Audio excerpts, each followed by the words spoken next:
Welcome back to the Mobility Project. Here's what we're going to do today. CrossFit.com's main site is a combination of a dumbbell snatch, full snatch, and which means I've got to receive that in the bottom position of the squat. I've got to have my arm up overhead and supporting myself. Kind of three things that I think about in this position. One is that I've got to have tremendous thoracic extension. If I'm a little bit stiff, it'll make it difficult to get my arm over my head. So I'm definitely going to spend a few minutes at least opening up. I'm in my Uncle Phil's house. He used to be own a dive shop. In the middle of this workout, if I need some compressed oxygen, I've got it. But the first thing I'm going to do is just grab my foam roller, whatever I have at hand. Your foam roller is probably not as cool as a steel canister, but I'm definitely going to work on just hitting and mobilizing these ribs. So first things first, I can get the big motion segment. This is blunt. This is what a foam roller looks like. When I'm laying on the foam roller, it's just kind of a big massive thing. So I'm thinking big global pieces. I'm working on tying my lats in here. I'm going to get roll over and catch some corners of my ribs, especially in those low ribs. And I'm just going to spend a second really trying to extend, keep my belly tight, trying to pull over. First things first, so I'll spend a couple minutes rolling here to see if I can improve that overhead positioning. As soon as I find something I can hug, I can go side to side, back and forth as I work down. Got a good crack out of that one. Okay, so that's homework number one. If you can find a cooler foam roller than that, you're the stud. Second piece. Calf, kind of bottom calf requirements, being able to hold that full snatch in the bottom position with belly tight requires a lot of ankle flexibility. Good thing you guys did the 10-minute squat test yesterday and worked on your ankles. So here's what we're going to do first.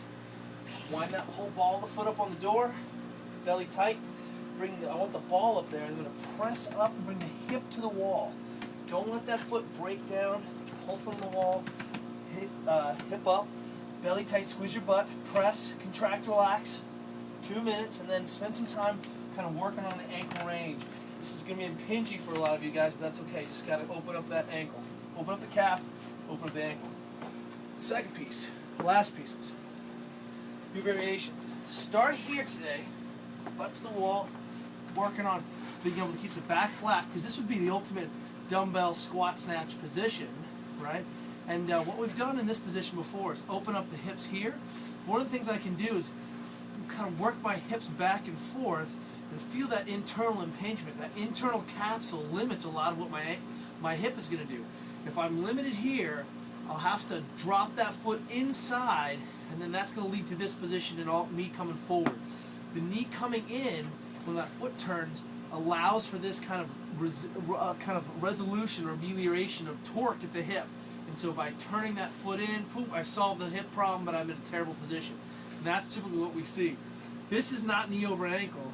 This is knee over ankle when the foot is way out here. We're trying to kind of have an agreement about this stuff. So hang out in that position. That's good prep. But check this out. I can get up against the wall here into a really good position, and I can just work my hips back and forth a little bit. Go wider, hold that contract, relax, and then I can kind of come in. And I don't get quite as impinged here in this position. Juliet's laughing at me. But in this position, I think this is good stuff to be working on. Open up the hips, and then your retest, finally, is going to be what it looks like to hit that full snatch in the bottom position with knees out, back straight. That's what we're working on today. Whether you're full snatching or not, that's going to make a difference. We'll see you guys tomorrow.